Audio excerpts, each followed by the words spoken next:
ব্যক্তি সমালোচনা আমাদের নিষেধ, আমাদের নেতা আমাদেরকে নিষেধ করেছেন কোনো ব্যক্তি সমালোচনা না করার জন্য, কিন্তু না বলে পারছি না দুটি কথা এখানে তুলে না ধরে।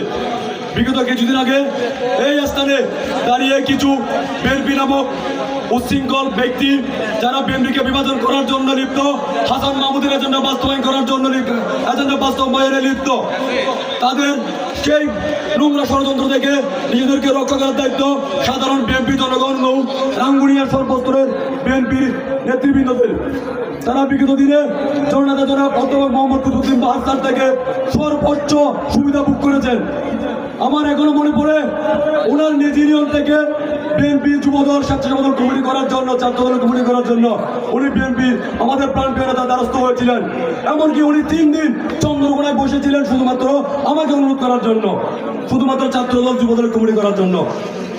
আমার প্রিয় নেতা আমাকে নির্দেশ দিয়েছেন, আমাদেরকে নির্দেশ দিয়েছেন, আমাদের বিএনপি নেতৃবৃন্দ, আমাদের অংশগ্রহণ নেতৃবৃন্দকে, সেকান্দার ভাইকে আমাদেরকে নির্দেশ দিয়েছেন যেন ওনার মতামতের ভিত্তিতে যারা কমিটিগুলো করি, সেই সুবাদে ওনাকে এই কমিটিগুলো ওনাদের মতামতের ভিত্তিতে কমিটিগুলো করা হয়েছে।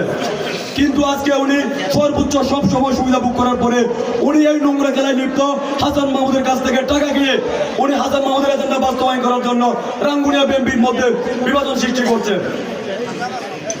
আপনারা সকলে সজাগ থাকবেন, এই সকল দুষ্কৃতিকারীদেরকে প্রতিহত করবেন এবং আপনারা তাদেরকে উচিত জবাব দিবেন। তাদের বিরুদ্ধে আপনারা সোচ্চার থাকবেন, তারা যেন রাঙ্গুনিয়াকে একটি অস্থিতিশীল করতে না পারে, রাঙ্গুনিয়ার মধ্যে যেন কোনো বিভাজন সৃষ্টি করতে না পারে। রাঙ্গুনিয়া বিএনপিতে জননেতা তারেক রহমান কর্তৃক বিএনপির যুবদল, ছাত্রদল, স্বেচ্ছাসেবক দলের কমিটি আছে। এই কমিটির বাইরে কোনো কিছু হওয়া সম্ভব নয়।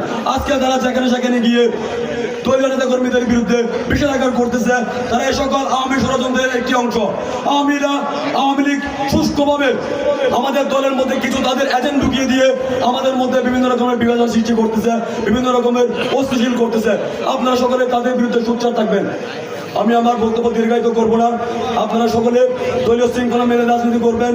অতীতে আমাদের জননেতা জনাব অধ্যাপক মোহাম্মদ কুতুবউদ্দিন বাহার স্যার আমাদের মাঝে পাশে ছিলেন, অতীত ভবিষ্যতেও থাকবে এবং আপনাদের সকলের সুস্বাস্থ্য কামনা করি।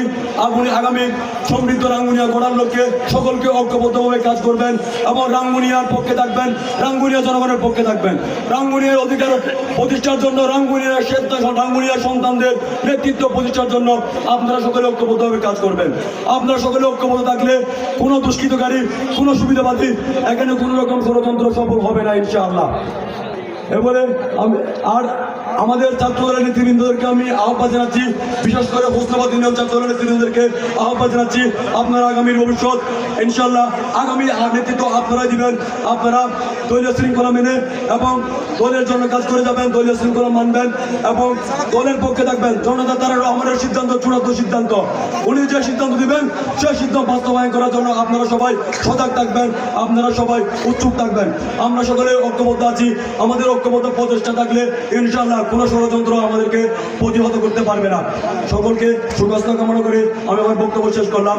বাংলাদেশ জিন্দাবাদ, জননেতা জনাব তারেক রহমান জিন্দাবাদ, খালেদা জিয়া জিন্দাবাদ, শহীদ রাষ্ট্রপতি জিয়াউর রহমান অমর হোক, রাঙ্গুনিয়া গণপরিষদ নেতা জননেতা অধ্যাপক মোহাম্মদ কুতুবউদ্দিন বাহার জিন্দাবাদ। আসসালামু আলাইকুম।